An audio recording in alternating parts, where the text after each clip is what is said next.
Middle east war का असर भारत पे आता हुआ दिखाई दिया है।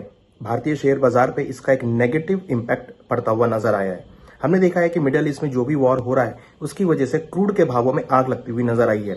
हमने देखा है कि क्रूड के प्राइसेस सबसे ज्यादा वीकली गेन इस हफ्ते में करते हुए नजर आए। करीबन 37% के अराउंड क्रूड के भावों में एक उछाल देखने को मिला और क्रूड के भाव, ब्रेंट के भाव ऑलमोस्ट $92 के लेवल पे टेस्ट होते हुए नजर आए।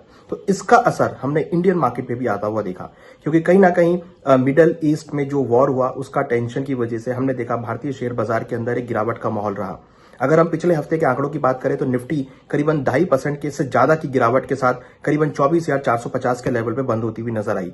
वहीं हमने देखा सेंसेक्स भी करीबन 78,900 के आसपास ऑलमोस्ट 2.9% के आसपास गिरावट के साथ ट्रेड होता हुआ नजर आया। वहीं हमने देखा बैंक निफ्टी के अंदर भी करीबन 4.5% की गिरावट रही और बैंक निफ्टी भी करीबन 57,783 के लेवल पे बंद होती हुई नजर आई। यहाँ पर सबसे इंपॉर्टेंट चीज क्या है कि रूपी भी यहाँ पर डेप्रिशिएट होता हुआ नजर आया और रूपी ने अपना अभी तक का सबसे लो करीबन 92.30 का लेवल टेस्ट किया और रूपी जो है करीबन ऑलमोस्ट 1% की गिरावट के साथ 91.90 के लेवल पे बंद होता हुआ नजर आया।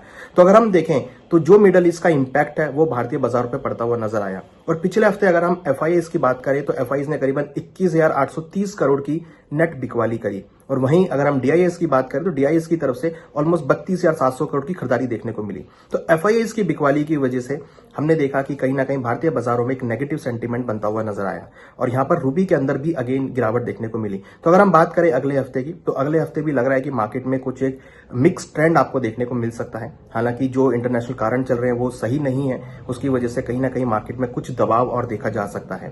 हमें लगता है कि आने वाले दिनों में मार्केट में कुछ एक रेंज बाउंड मूवमेंट सीमित दायरे का कारोबार देखा जा सकता है।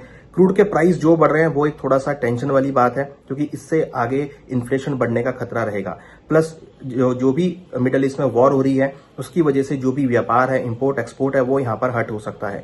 अगर हम सैंपल के लिए बात करें तो जैसे हम चावल एक्सपोर्ट करते हैं उसमें इशू आ सकते हैं, हम मसाले एक्सपोर्ट करते हैं उसमें इशू आ सकते हैं, हम ड्राई फ्रूट इंपोर्ट्स करते हैं उसमें इशू आ सकता है, प्लस हम आयुर्वेदिक चीजों को एक्सपोर्ट करते हैं उसमें इशू आ सकता है। तो बहुत सारी ऐसी चीजें जो हम इंपोर्ट एक्सपोर्ट डेली बेसिस पे करते हैं उसकी वजह से कहीं ना कहीं जो बिजनेसेस हैं वो यहाँ पर सफर कर सकते हैं। तो लग रहा है कि आने वाले दिनों में इक्विटी मार्केट में भी आपको मिला जुला कारोबार देखा जा सकता है और कुछ दबाव जो है मार्केट में देखने को मिल सकता है। हालांकि अगर हम यहाँ पर बात करें तो अमेरिका ने 1 महीने का हमें विंडो दिया है कि हम रशिया से क्रूड ले सकते हैं, क्योंकि अगर हम देखें तो मिडल ईस्ट से सप्लाई जो है वो नहीं आती हुई दिखाई दे रही है। तो रशिया यहाँ पर क्रूड सप्लाई कर सकता है और 1 महीने का रिलैक्सेशन यूएस की तरफ से मिला है। तो ये थोड़ा सा इंडियन मार्केट के लिए पॉजिटिव हो सकता है, क्योंकि इंडिया को अगर अब क्रूड चाहिए तो वो 1 महीने के लिए रशिया से क्रूड ले सकता है। तो that is looking positive for the Indian market. तो अगर हम बात करें आने वाले हफ्ते के लिए इंपॉर्टेंट लेवल कौन से होंगे तो निफ्टी में यहाँ पर 24,200 काफी स्ट्रॉन्ग सपोर्ट रहेगा। अगर 24,200 ब्रेक होता है तो नीचे का सपोर्ट करीबन 23,800 का रहेगा। वहीं अगर हम रेजिस्टेंस की बात करें तो 24,700 और 24,900 ये स्ट्रॉन्ग रेजिस्टेंस जोन रहेंगे। बैंक निफ्टी की अगर बात करें तो यहाँ पे 57,000 और 56,200 अच्छे सपोर्ट रहेंगे। हायर साइड में 58,500 और 59,000 ये रेजिस्टेंस जोन रहेंगे।